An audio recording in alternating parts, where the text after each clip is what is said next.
સાહેબે કહ્યું કે સૌનો સંગાત સાથ સૌનો વિકાસ, એ મંત્રને લઈને અમે પણ કહ્યું કે એક સમાજ એક રિવાજ, એ રીતે કરીને કર્યું છે. એમાં ખાસ કરીને શિક્ષણ પર ભાર મૂક્યો છે, વ્યસન મુક્તિ પર ભાર મૂક્યો છે, દેખાદેખીથી વધારે ખર્ચા કરે છે એના પર ભાર મૂક્યો છે.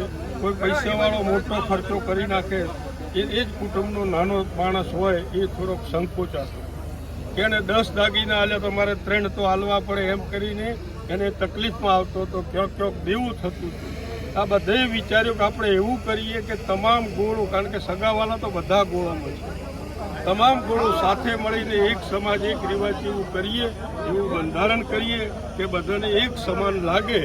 એ જ માટે બધાના આગેવાનોના વિચારો, પરામર્શ, સૂચનો લઈ આજે આ કર્યું છે. આ બંધારણની અંદર સમાજને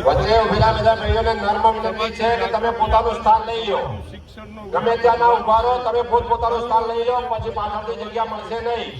માટે પોતાની જગ્યા પોતે લઈ લેવી, તેનો પણ ઉત્કર્ષ અને પોતાની જગ્યા છે બેસી જવું. બધાએ 40 વર્ષથી તમામ સમાજનું કામ કર્યું છે, સાથે સાથે સમાજની પણ જગાડવાનું કામ, સમાજના હર સમસ્યાની અંદર જઈને ઉભો રહ્યો, બધા જ સમાજોને મળી રસ્તા વચ્ચે કોઈએ ભીડ કરવી નહીં કર્યું છે, એવું નથી કર્યું. બધાને મંડપની અંદર જ ઉભો રહેવું, મંડપની અંદર આવી જાઓ માટે તમામને રસ્તા વચ્ચે કોઈ ભીડ ના કરે.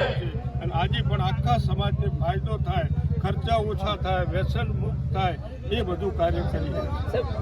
અગાઉ બાળ લગ્નો પણ થતા હતા, જે અફીણ પ્રથા છે, કસુંબા પ્રથા, તેને પણ તિલાંજલિ આપવામાં આવે, શું કહેવાય?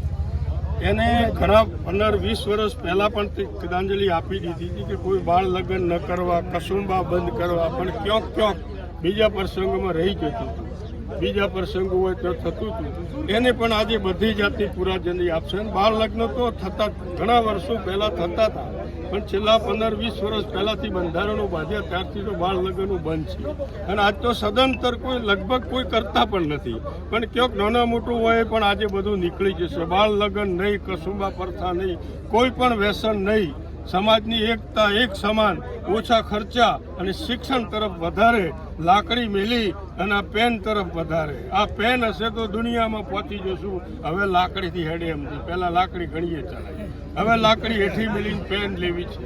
શિક્ષિત લોકો છે, શિક્ષિત સમાજ છે, એની હરોળમાં અમારો સમાજ પણ બેસે, એની હરોળમાં અમારો સમાજ પણ થાય. અમારા સમાજના પણ દરેક ઓફિસોમાં નોકરી કરતા હોય, દરેક જગ્યાએ સારા ધંધા ઉદ્યોગ કરતા હોય, એ ઈચ્છીએ છીએ તમામ આગેવાનો, અને એને લઈને આજે કરી રહ્યા છીએ. એ અમારા સમાજનું ઉત્કર્ષ થશે. બિલકુલ. તો આ હતા ગોવાભાઈ દેસાઈ. જે બદલાવમાં આજના સમયની સાથે સારો બદલાવ આવશે. જે વધુ પડતા ખર્ચા થઈ રહ્યા છે, વધુ પડતી દેખાદેખી થઈ છે, ક્યોંકि 2% તો શું નશા જેવું પણ આવી ગયું છે, વ્યસન જેવું પણ. આ બધી જ બદીઓ દૂર થાય, એક સમાજ એક રિવાજ પર આવે અને સમાજ બધા જ એક સમાન રહે. એક રૂપિયાવાળો છે તે મોટું કરે, નાનો માણસ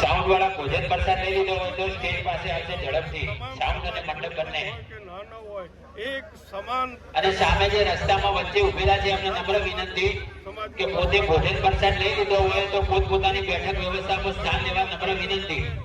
સ્વયંસેવકોને પણ વિનંતી કે ભોજન પ્રસાદમાં જે જતા રસ્તામાં વચ્ચે ઉભા છે યુવાનો વડીલો વિનંતી કે ભોજન પ્રસાદ લઈ લીધો હોય તો પોતપોતાનું સ્થાન લેશે.